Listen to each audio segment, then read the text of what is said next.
recordings or purchase more storage from your account. All participants are muted, and they can unmute themselves.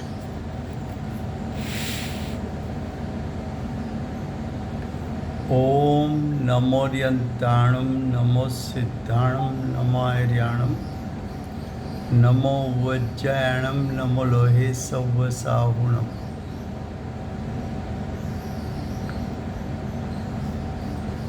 मंगलम भगवान वीरो मंगलम गौतमो गणी मंगलम कुंद कुंदार्यो जैन धर्मो स्तु मंगलम ओंकार बिंदु संयुक्तम नित्यं जायन्ति योगिनो कामदं मोक्षदं चैव ओंकाराय नमो नमः अहोपकार जिनवरनो कुंदनो ध्वनि दिव्यनो जिन कुंद ध्वनि आप्या अहो आ गुरु काननो तुझ ज्ञान ध्यान नो रंग अमया दर्श रहो ओ शिव पद तक तुझ संग माता हाथ ग्रह। ये समयसार नाम का परम अध्यात्म शास्त्र है। भगवत कुंकुंदाचार्य देव ने मांगलिक करके समयसार को कहने की प्रतिज्ञा की है। समयसार अर्थात आत्मा का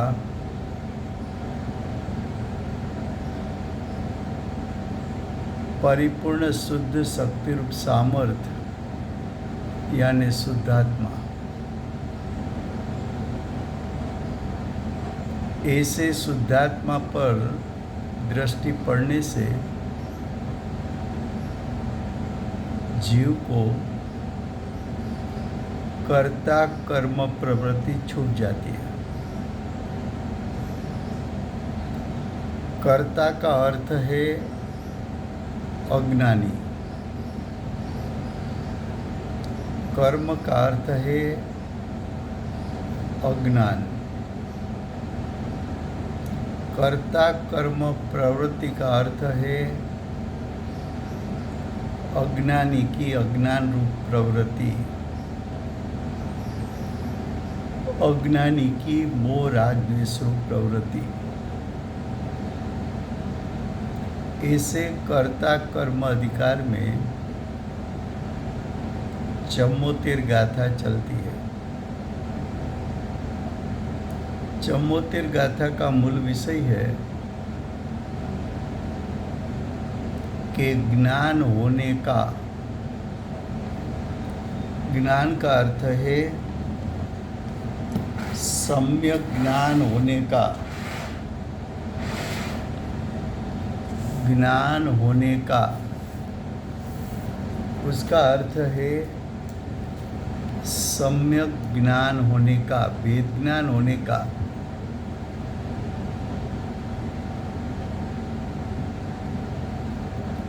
ज्ञान होने का और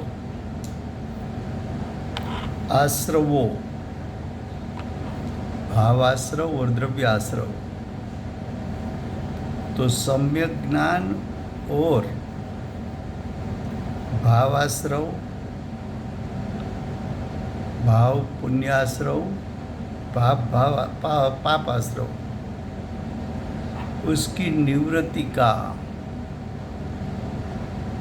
समकाल, सम्यक ज्ञान की उत्पत्ति, उसका काल पुण्य पाप आश्रवों की निवृत्ति का काल, वो दोनों का काल समकाल किस प्रकार से हैं, ये विषय चमोतिर गाथा का चल रहा है। उसमें भावार्थ पेज नंबर 140।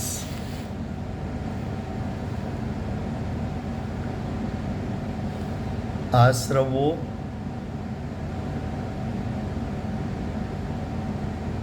शुभाशुभ भाव कहो, मोह राग द्वेष कहो, मिथ्यात्व अविरति प्रमाद कसाई और योग कहो, ये सब आश्रव है। ऐसे आश्रवों मिथ्यात्व अविरति प्रमाद कसाय और योग, ऐसे आश्रवों अनि आत्मा का ऊपर कहा, यानी टीका में कहा हुआ भेद, भेद का अर्थ है भिन्नता, आश्रव तत्व अनि आत्म तत्व दोनों भिन्न भिन्न तत्व है, पृथक तत्व है। उसकी भिन्नता का श्रद्धान, उसकी भिन्नता का ज्ञान,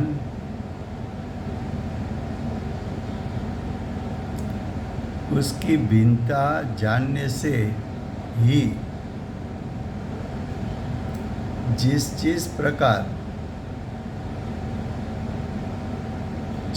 प्रकार का अर्थ क्या, तो क्या आश्रव के 5 कारण हैं। आश्रव के कारण कितने हैं?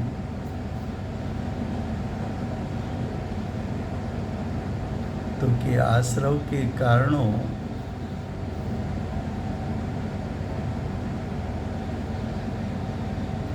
5 है। मिथ्यात्व, अविरति, प्रमाद, कसाई, योग। तो मिथ्यात्व आदि प्रकारों जितने जितने अंश, जितने जितने अंश से आत्मा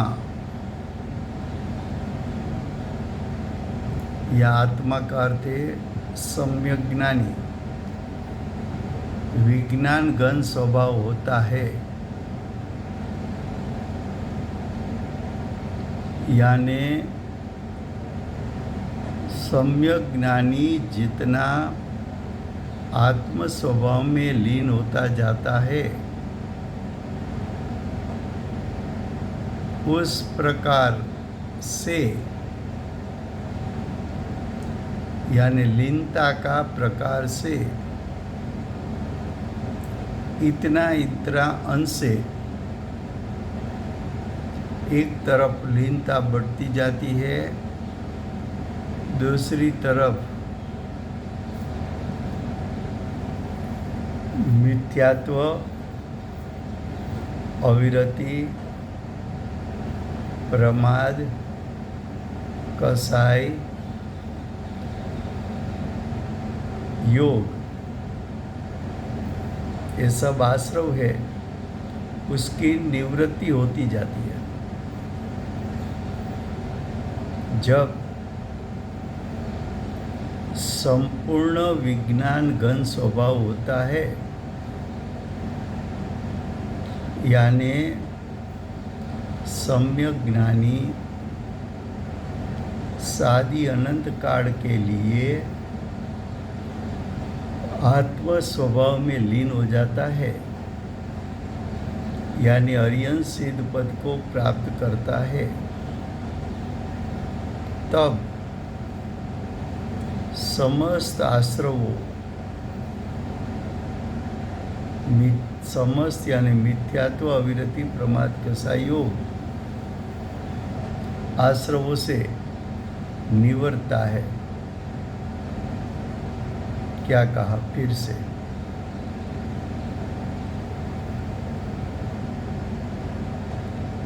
भावार्थ में जयचंद पंडित जी क्या कहना चाहते हैं? वो ऐसा कहना चाहते हैं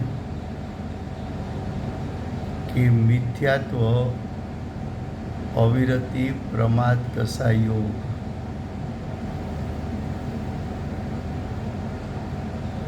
ये पांचों आश्रव के भिन्न भिन्न भेद है। वो पांचों प्रकार के आश्रव का निरोध करने से संवर निजरा तत्व प्रकट होता है।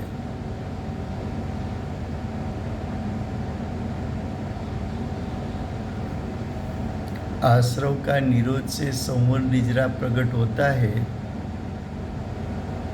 ऐसा क्यों कहा? तो कि समय सार में आचार्य भगवान ने 7 तत्व 9 पदार्थ का वर्णन किया। उसमें आश्रव अधिकार के बाद संवर निजरा अधिकार लिखा। वो इसलिए लिखा कि आश्रव का निरोध होने से संवर निजरा प्रकटता है और बंध का नाश करने से मोक्ष की प्रकटता होती है। इसलिए बंध अधिकार के बाद मोक्ष अधिकार लिया। आश्रव का निरोध, उसका क्रम क्या है?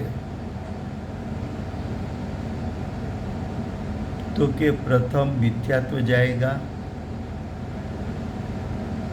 बाद में आंशिक अविरति का नाश होगा,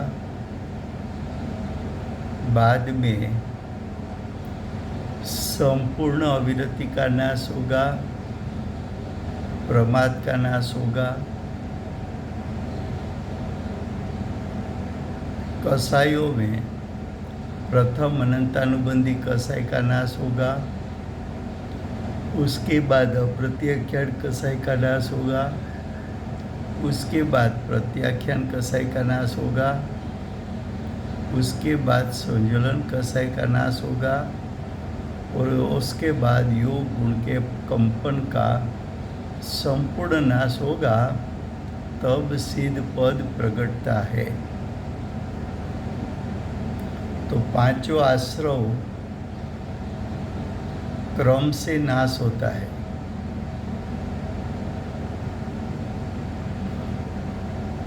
जब पांचों आश्रव क्रम से नाश होता है, तब जीव एक तरफ आश्रव का निरोध होता जाता है, दूसरी तरफ जीव आत्म स्वभाव में विशेष विशेष विशेष लीन होता जाता है। विशेष विशेष लीन का अर्थ आश्रव का नाश होता है और जीव की दशा में क्रमशः शुद्धता बढ़ती जाती है। शुद्धता का बढ़ना, आश्रव का निरोध होना, उसको यहाँ आचार्य भगवान विज्ञान घन आत्मा होता जाता है ऐसा शब्द प्रयोग किया है। फिर से गुजराती में,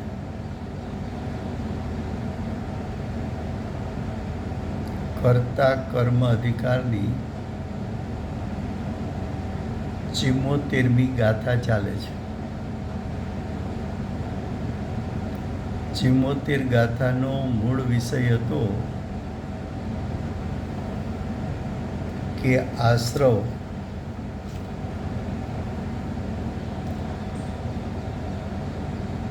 એની નિવૃત્તિનો કાળ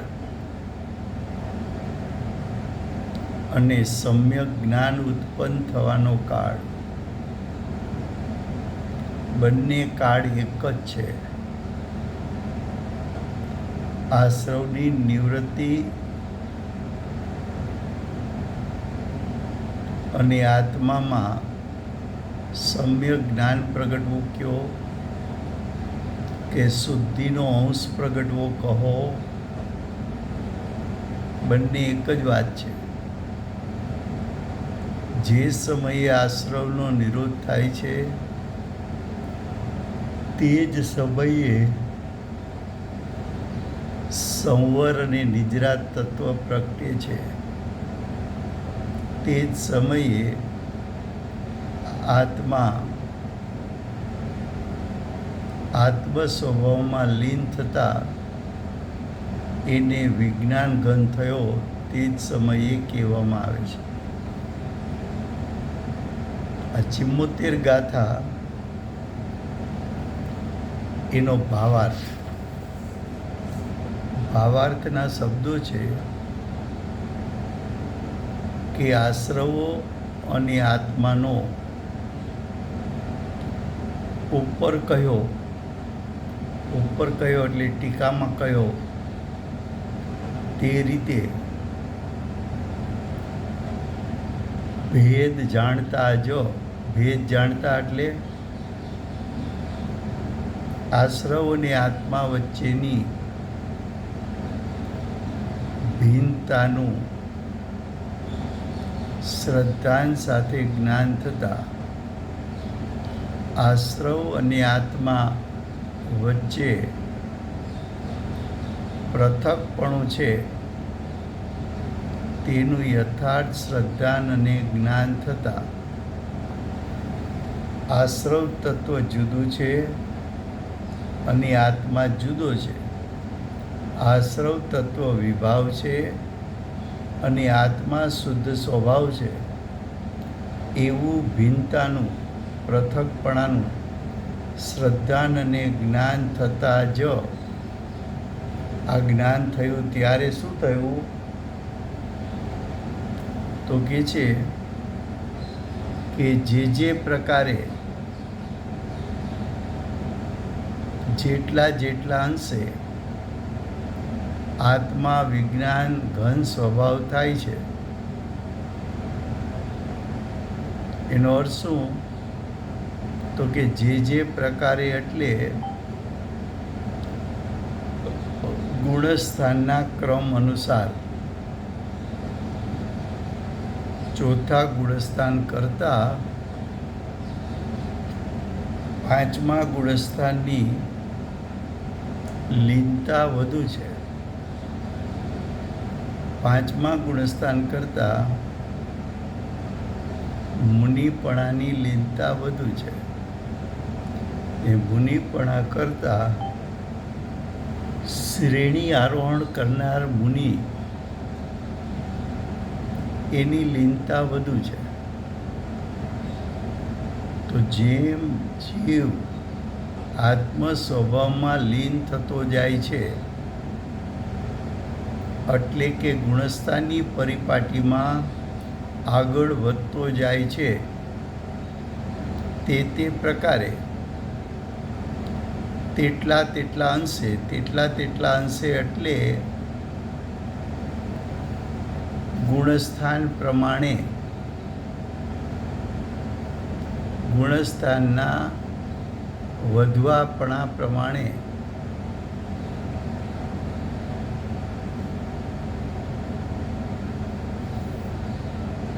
તેટલી શુદ્ધતા વધવાથી તે આશ્રવોથી, તે એટલે સમ્યક જ્ઞાની જીવ,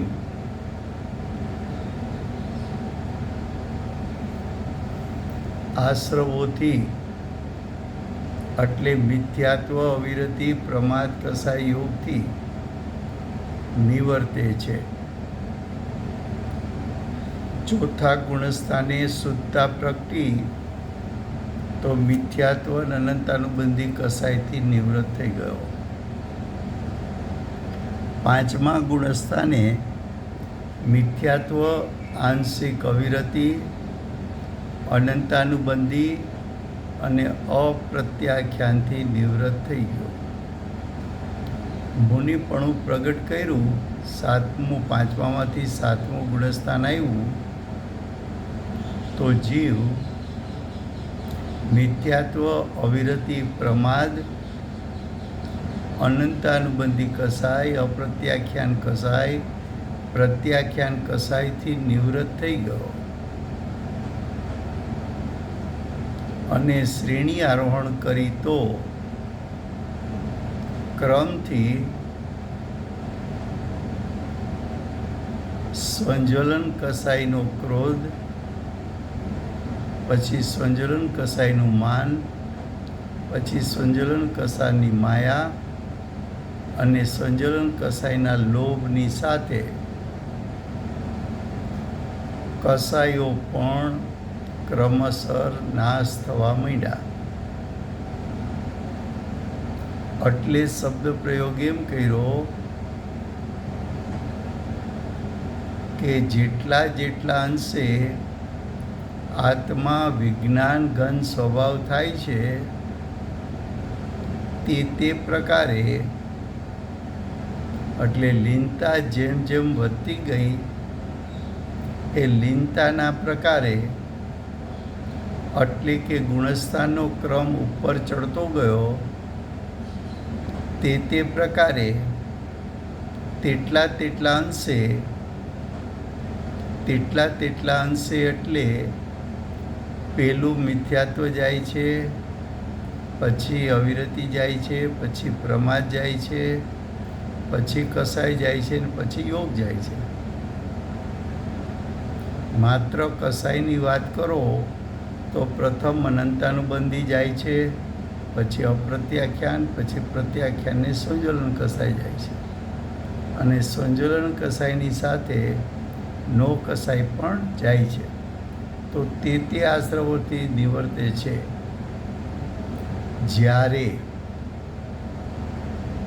જ્યારેનો અર્થ છે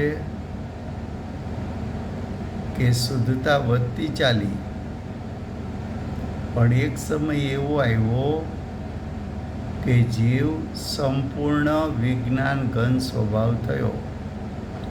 એટલે કે જીવે પરિપૂર્ણ શુદ્ધતા પ્રગટ થઈ ત્યારે સમસ્ત આશ્રવોથી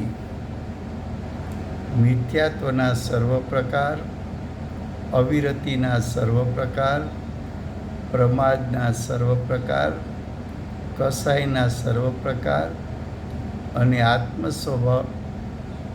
આત્માના ક્ષેત્રનું કંપન એ સર્વ આશ્રવોથી નિવર્તે છે. એટલે સર્વ આશ્રવોનો નિરોધ કરે છે, સર્વ આશ્રવોનો ત્યાગ કરે છે, સર્વ આશ્રવોથી મુક્ત થાય છે. આમ જ્ઞાન કહેતા સમ્યક જ્ઞાનનો, આમ જ્ઞાનનો કહેતા સમ્યક જ્ઞાન કહો કે ભેદ જ્ઞાન કહો, તો કે આમ ભેદ જ્ઞાનનો અને આશ્રવ નિવૃત્તિનો જ્ઞાન ઘન થતું જાય છે. એટલે શું? તો કે જ્ઞાન ઉપયોગની સ્થિરતા આત્મ સ્વભાવમાં વધતી જાય છે. જેમ જેમ વિજ્ઞાન ઘન થયો તેમ આશ્રવો નિવૃત્ત થવા માંડ્યા. માટે જ્ઞાન અને આશ્રવ નિવૃત્તિનો એક કાળ છે. लास्ट लाइन में क्या कहा फिर से? ऐसा. ऐसा का अर्थ है कि जिस प्रकार ज्ञान विज्ञान घन होता जाता है, ज्ञान विज्ञान घन होता जाता है, उसका अर्थ क्या? तो कि उपयोग की स्थिरता बढ़ती जाती है. उपयोग न्यायिक स्वभाव में लीनता का काट जितना बढ़ाता जाता है, लीनता की स्थिरता जितना बढ़ाता जाता है,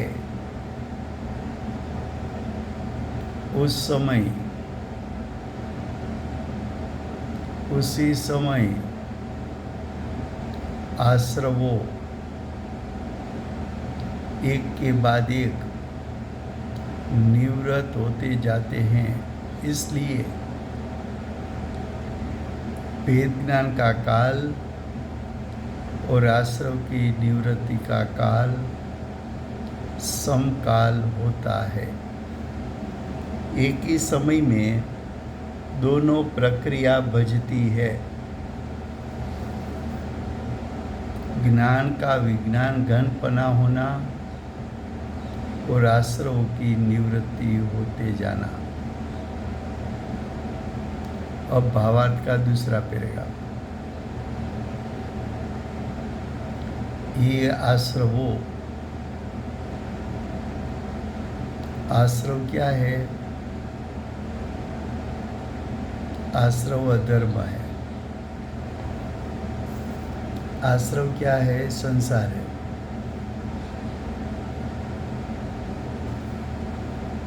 आश्रव क्या है? चार गति का कारण है.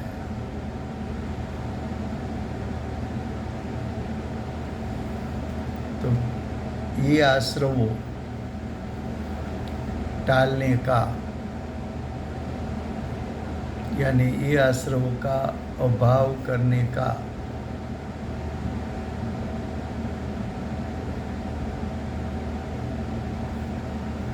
और संवर होने का, संवर यानी शुद्धि की प्रगटता,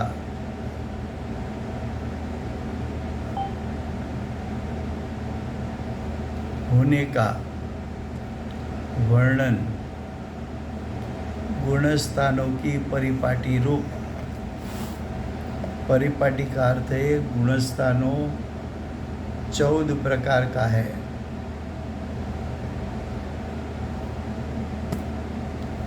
तो गुणस्थानों के जो 14 प्रकार है,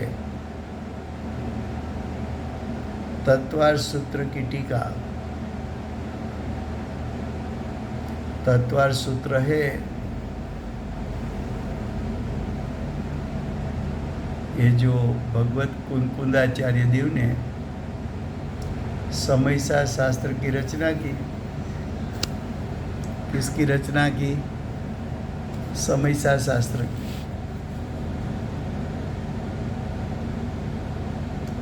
वो कुंदाचार्य देव के पट्ट शिष्य उमा स्वामी, कुंदाचार्य देव के बाद आचार्य पद उमा स्वामी को मिला था. ये उमा स्वामी ने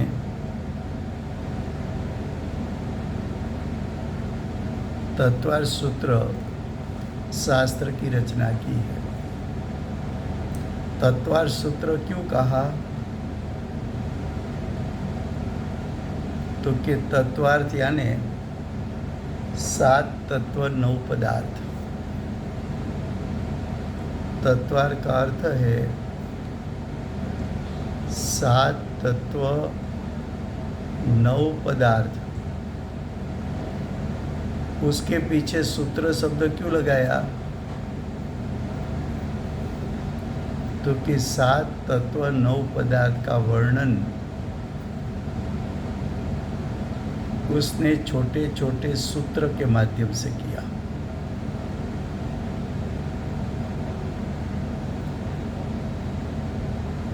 जो यहाँ भगवत कुंकुंदाचार्य देव ने गाथा लिख के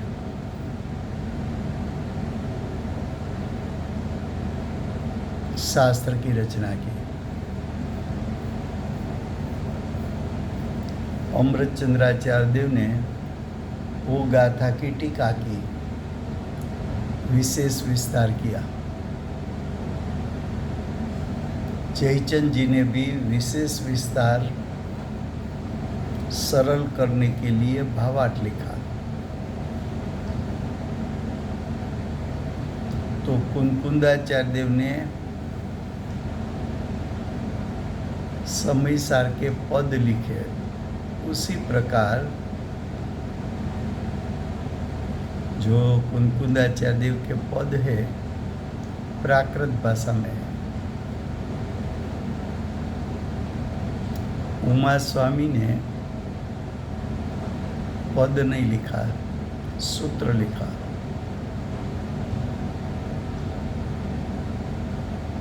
जैसे कि चारित्र मूल्योत्तमो, चारित्र है वो धर्म है।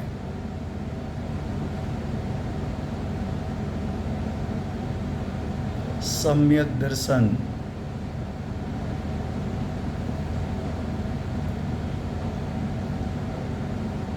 धर्म का मूल है। तो सम्यक दर्शन धर्म का मूल है, वो सूत्र हुआ।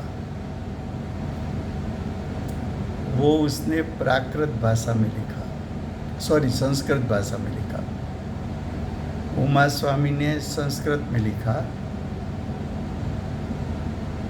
सूत्र। तो 7 तत्व 9 पदार्थ का वर्णन सूत्र के माध्यम से हुआ है, तो उसका शास्त्र का नाम दिया तत्वार्थ सूत्र। ये तत्वार्थ सूत्र में 14 गुणस्थान का भी वर्णन किया कि जीव की चौथे गुणस्थान से आश्रव का क्रमशः निवृत्ति होती जाती है। आश्रव 1 से 13 गुणस्थान होता है। तो 1 से 13 गुणस्थान में जो आश्रव है उसका क्रमशः संवर और निजरा करके 13वें गुणस्थान के अंत में आश्रव संपूर्णपणे नाश होने से जीव सिद्ध पद को प्राप्त करता है। क्या कहा? ये आश्रव टालने का, यानी आश्रव का त्याग करने का, निरोध करने का, आश्रव से मुक्त करने का और संवर होने का, संवर की प्राप्ति होने का, संवर तत्व को ग्रहण करने का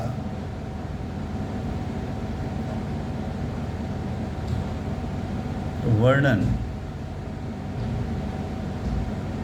गुणस्थानों की परिपाटी रूप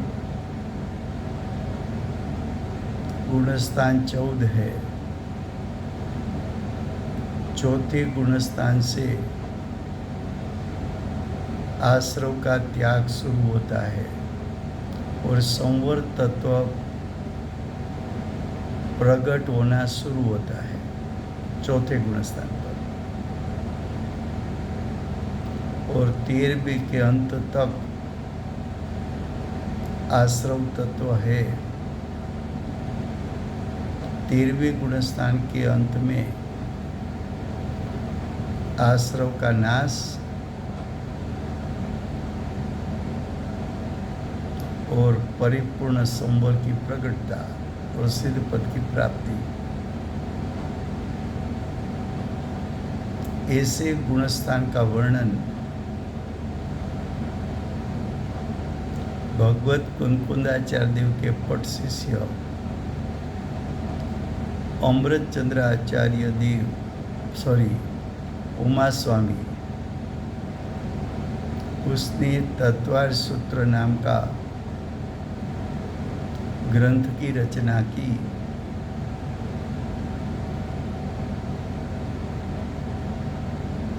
ऐसे तत्वार सूत्र जो सिद्धांत शास्त्र है, वहाँ 14 गुणस्थान का वर्णन किया है, वहाँ से जान लेना। यहाँ मुख्य कर्ता कर्म अधिकार है। यहाँ 14 गुणस्थान मुख्य प्रकरण नहीं है, इसलिए 14 गुणस्थान का यहाँ वर्णन किया नहीं जाता। फिर से गुजराती में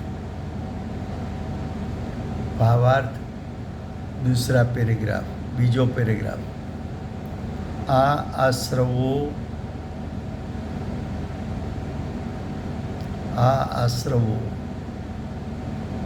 पुण्य आश्रव क्यों, पाप आश्रव क्यों,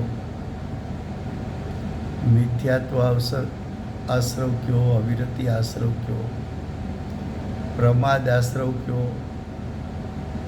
कसाई आश्रव क्यों के कंपन आश्रव क्यों। आ आश्रव टाळवानो એટલે કે નાશ કરવાનો, ક્ષય કરવાનો, એનાથી મુક્ત થવાનો અને એના ત્યાગ કરવાનો।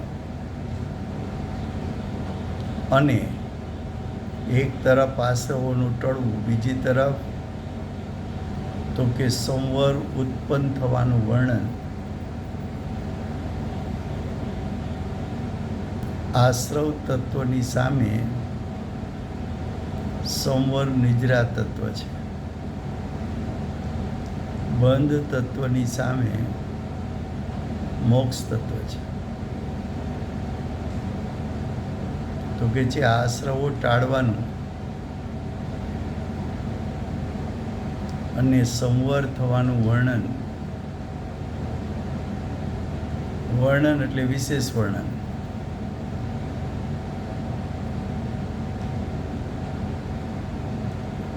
વિશેષ વર્ણન ગુણસ્થાનોની પરિપાટી રૂપે, પરિપાટી એટલે 14 ગુણસ્થાન, એનું વર્ણન તત્વાર્થ સૂત્ર ની ટીકા વગેરે સિદ્ધાંત શાસ્ત્રોમાં છે। તત્વાર્થ સૂત્ર એની રચના ભગવત કુંકુંદાચાર્ય દેવના પટ શિષ્ય ઉમા સ્વામીએ કરી છે। ઉમા સ્વામીએ તત્વાર્થ સૂત્રોની રચના કરી, ગ્રંથ રચના કરી।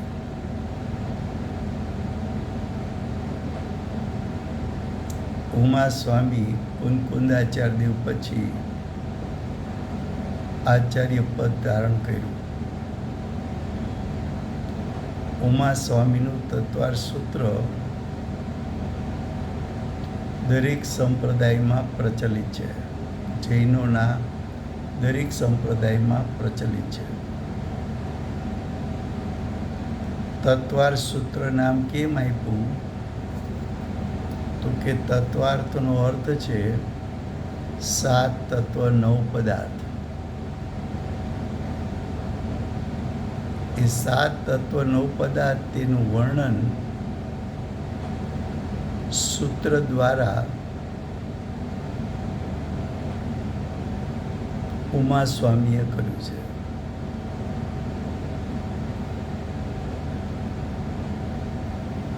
જેમ કુંકુંદાચાર્ય દેવે સમયસાની રચના પ્રાકૃત ભાષામાં અને પદ લખ્યા છે, જ્યારે ઉમા સ્વામીએ સંસ્કૃત ભાષામાં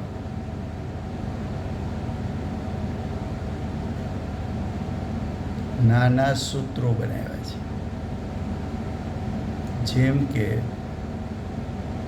સમ્યક દર્શન ધર્મનું મૂળ છે, ચારિત્ર ખલ્લુ ધમો એ પણ સૂત્ર છે, ચારિત્રના સ્વરૂપનું વર્ણન કર્યું. તો તત્વાર સૂત્રની ટીકા આદિ સિદ્ધાંત શાસ્ત્રો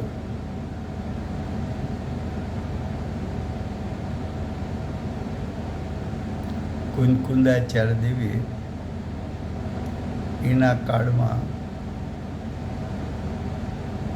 અધ્યાત્મ શાસ્ત્રોની રચના કરી.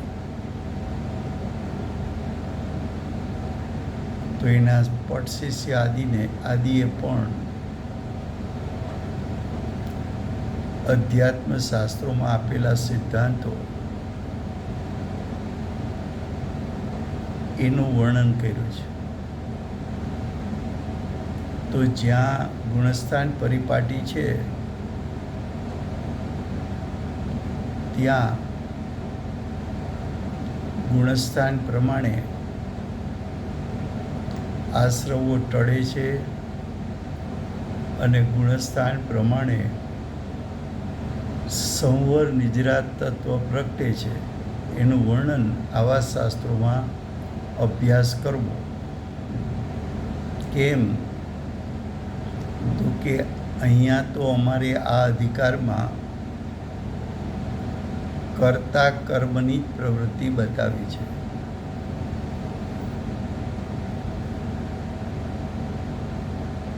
અહીંયા ગુણસ્થાનનું પ્રકરણ મુખ્ય નથી, માટે વિશેષ વર્ણન કરતા નથી. હવે ત્રીજો પેરેગ્રાફ, થર્ડ પેરેગ્રાફ. આત્મા विज्ञान घन स्वभाव होता जाता है.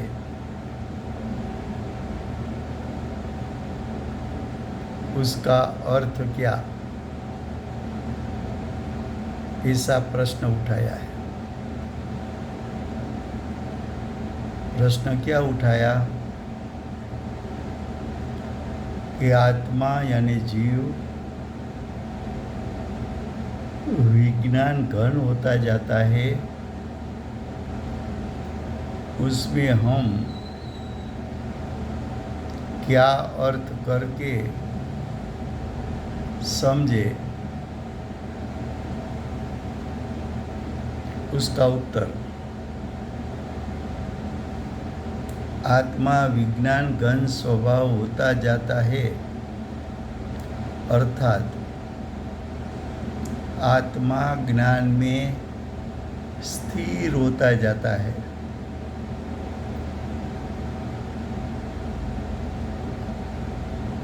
स्थिर का अर्थ क्या करे?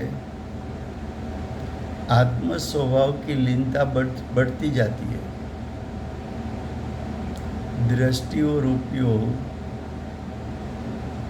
आत्म स्वभाव में टिकने का काल उसका बढ़ता जाता है. उससे चारित्र में शुद्धता बढ़ती जाती है और शुद्धता बढ़ती जाती है तो भावश्रुत ज्ञान खिलता जाता है. शुद्धता बढ़ना और भावश्रुत ज्ञान खिलता जाना उसको विज्ञान घन होता जाता है, ऐसा कहने में आता है।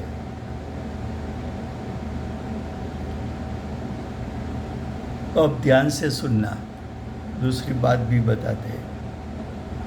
जब तक मिथ्यात्व होता है, तो जब तक मिथ्यात्व और अज्ञान होता है, तब तक ज्ञान यानी क्षोभ संज्ञान,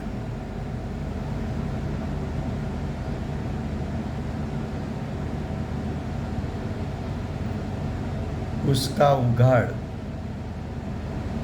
यानी क्षोभ संज्ञान का उगाड़ बहुत हो तो भी, बहुत का अर्थ क्या है कि मिथ्या दृष्टि अज्ञानी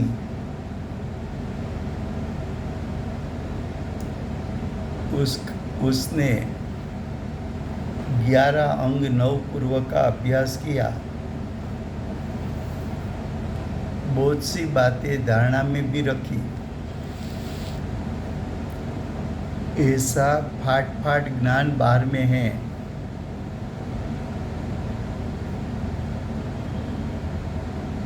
किसको? अज्ञानी को, मिथ्या दृष्टि को।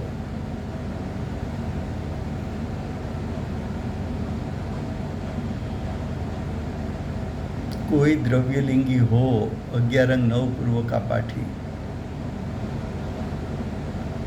फिर भी अज्ञान कहने में आता है, उसको विज्ञान गण कहने में नहीं आता। विज्ञान गण तो कब कहलाएगा? मिथ्यात्व और अज्ञान टळेगा तो, नहीं तो नहीं।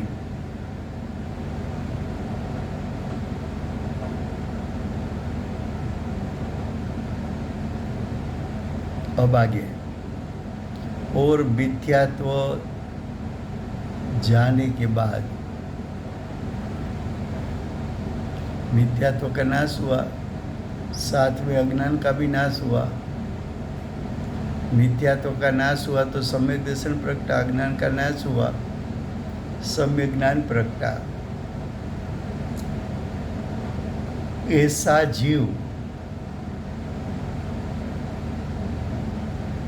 फिर भी ज्ञान का उगाड़ कम हो, जो अज्ञानी था उसको तो 11 अंग 9 पूर्व का ज्ञान था, लेकिन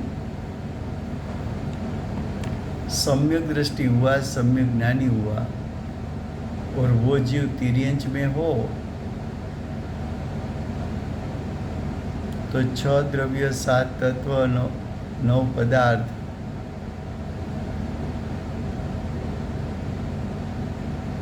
ऐसा नाम भी कैसे बोले? आपको ऐसा लगे कि उसका ज्ञान का उगाड़ नहीं है, लेकिन तिर्यंच सम्यक दृष्टि, सम्यक ज्ञानी, उसने क्या किया कि उसको सम्यक ज्ञान हुआ, निर्विकल्प ज्ञान हुआ, तब स्वयं के ज्ञान के माध्यम से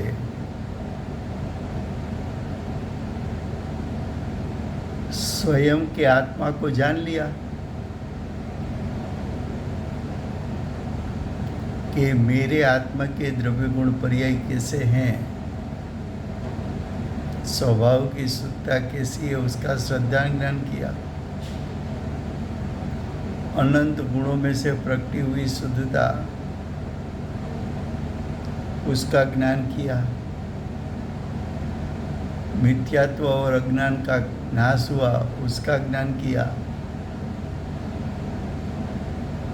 और जो शुद्धता प्रकट हुई उसका आस्वादन का भी ज्ञान किया।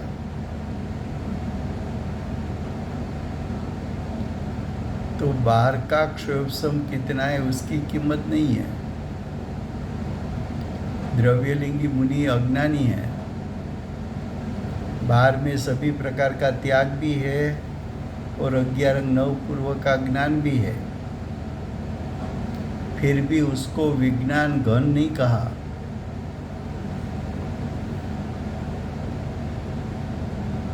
लेकिन सम्यक दृष्टि है, सम्यक ज्ञानी है, तिर्यंश है,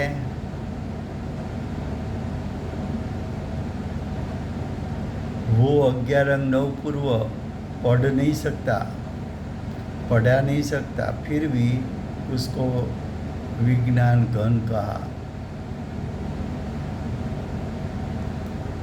तो कि ज्ञान का उगाड़ कितना है, फिर भी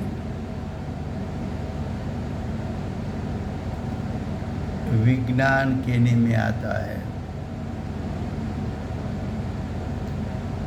जैसे जैसे ज्ञान अर्थात विज्ञान घट यानी स्थिर होता जाता है,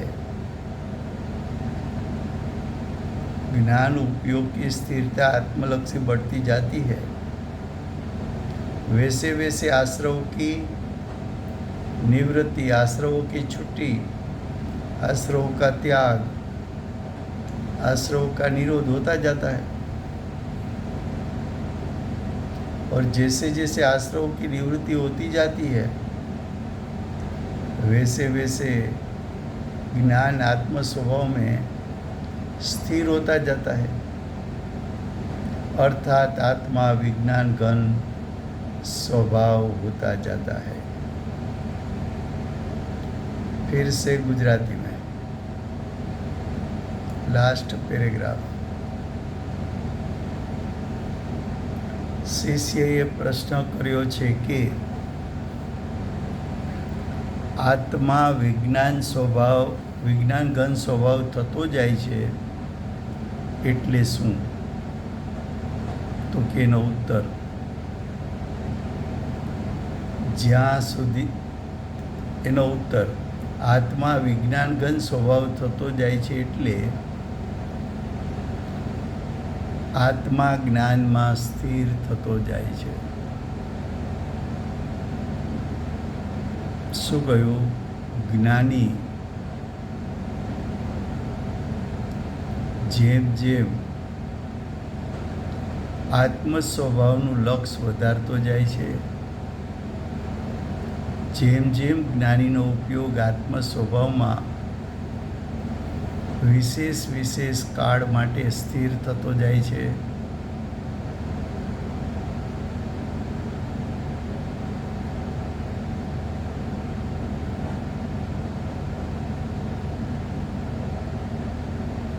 તો કે ઉપયોગનું, દ્રષ્ટિ અને ઉપયોગનું આત્મામાં સ્થિરતા વધવી, સ્થિરતાનો કાળ વધવો, સ્થિરતાની ઇન્ટેન્સિટી વધવી, એને વિજ્ઞાન ઘનપણું કહેવું છે। સ્થિરતા વધતા શુદ્ધતા પણ વધે છે, સ્થિરતા વધતા આશ્રવો ક્રમે ક્રમે નાશ થતા જાય છે, શુદ્ધતા વધતી જાય છે, સાથે સાથે ભાવશ્રુત જ્ઞાન ખીલવટ પામતું જાય છે।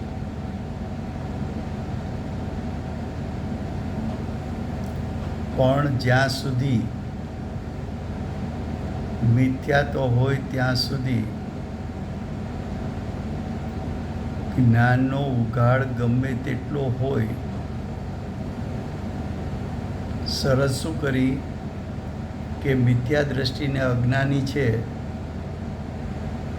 બહાર જ્ઞાનનો ઉઘાડ ઘણો છે એટલે 11 અંગ 9 પૂર્વનું જ્ઞાન, એવી ધારણા અજ્ઞાનીને છે, તો પણ 11 અંગ 9 પૂર્વનો જાણનાર છે તો પણ એને અજ્ઞાન કહેવામાં આવે છે.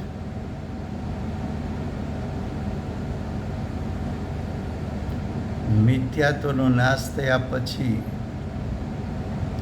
ભલે જ્ઞાનનો ઉગાડ થોડો હોય, તિર્યન છે. ચોથું ગુણસ્થાન સમ્યક દર્શન પ્રગટ કરે, શ્રાવકપણું પણ લે. તો તિર્યન ચોથામાંથી પાંચમામાં ગયો,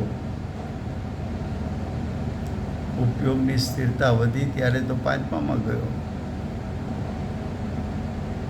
પણ શબ્દનું ઉચ્ચારણ કરી શકે એવો જ્ઞાનનો ઉગાડ નથી. તેમ છતાં 11 અંગ 9 પૂર્વને જાણનાર અજ્ઞાની, એનું જ્ઞાન વિજ્ઞાન ગણ ન કહેવાય. તિર્યંચ ચતુર્થ ગુણસ્થાન પંચમ ગુણસ્થાન વાળો તિર્યંચ બાહ્ય શબ્દ જ્ઞાન વિશેષ ન હોવા છતાં એ જીવને વિજ્ઞાન ઘન કહ્યો. કારણ કે વિજ્ઞાન ઘનપણું તો સ્વભાવની સ્થિરતાને કારણે આવે છે. તો કે છે જેમ જેમ તે જ્ઞાન અર્થાત વિજ્ઞાન જામતું, ઘટ થતું, સ્થિર થતું જાય છે, ઉપયોગની આત્મલક્ષી સ્થિરતા વધતી જાય છે, તેમ તેમ આશ્રવની નિવૃત્તિ થતી જાય છે. તેમ તેમ મિથ્યાત્વ, અવિરતિ, પ્રમાદ, કસાય, યોગ બધું નિવૃત્તું જાય છે. અને જેમ જેમ આશ્રવોની નિવૃત્તિ થતી જાય છે, તેમ તેમ જ્ઞાન આત્મ સ્વભાવમાં જામતું, આત્મ સ્વભાવમાં ઘટ થતું, આત્મ સ્વભાવમાં સ્થિર થતું જાય છે. માટે આત્મા વિજ્ઞાન ઘન સ્વભાવ થતો જાય છે એમ કહેવામાં આવે છે. તો આ થયો 54મો શ્લોક, 74 ગાથા થઈ. હવે આ જ ગાથાને વિશેષ કહેવા માટે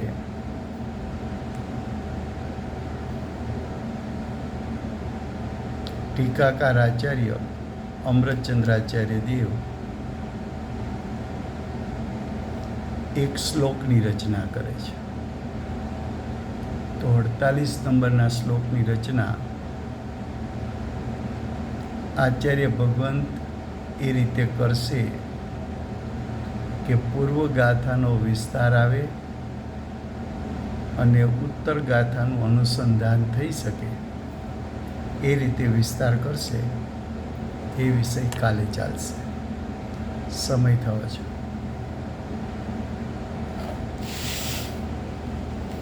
વર્તમાન 24ના આખરી તીર્થંકર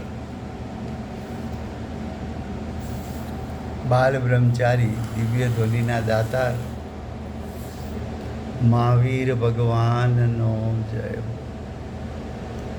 કડીકાળ સર્વજ્ઞ મહાવિદ્ય ક્ષેત્રે બિરાજતા પ્રથમ તીર્થંકર, ધર્મ ધુરંધર, અનંત ચતુષ્ટયના ધારક, દિવ્ય ધ્વનિના દાતાર, શાસન ઉપકારી શ્રી સિમંદર ભગવાનનો જય હો. કડીકાળ સર્વજ્ઞ કેવળ જ્ઞાનની તળેટીમાં બેઠેલા મા સમર્થાચાર્ય ભગવત કુંકુંદાચાર્ય દેવનો જય હો. વર્તમાન કાળે આત્મા અને આશ્રવ વચ્ચે ભેદરૂપ શ્રદ્ધાન અને જ્ઞાનનું સ્વરૂપ સમજાવનાર, તીર્થના નાયક, તીર્થના સ્થાપક, તીર્થના પ્રવર્તક, પરમ કૃપાળુ શ્રી સદગુરુ દેવનો જય હો. પૂજ્ય ગુરુદેવના 9 ભવનો મહિમા બતાવનાર, સ્વાનુભવયુક્ત, જાતિસ્પણ જ્ઞાનયુક્ત, પ્રસમ મૂર્તિ ભગવતી માતનો જય. સમ્યક દર્શનની પ્રાપ્તિમાં નિમિત્તરૂપ સર્વ જીનવાણી માતનો જય. પૂજ્ય ગુરુદેવ અને માતાજીની સાધના ભૂમિ સુવર્ણપુરી ધામનો જય. સુવર્ણપુરી ધામમાં બિરાજતા સર્વે દેવશાસ્ત્ર ગુરુ ભગવંતનો જય. વર્તમાન ગુરુ અને ભવિષ્યના તીર્થંકર શ્રી સૂર્યકીર્તિ ભગવાનનો જય. શ્રી સૂર્યકીર્તિ ભગવાનના સમૂહસ્વરના મુખ્ય ગણધર દેવેન્દ્ર કીર્તિનાથ ભગવાનનો જય. પરમ દિગંબર જૈન ધર્મનો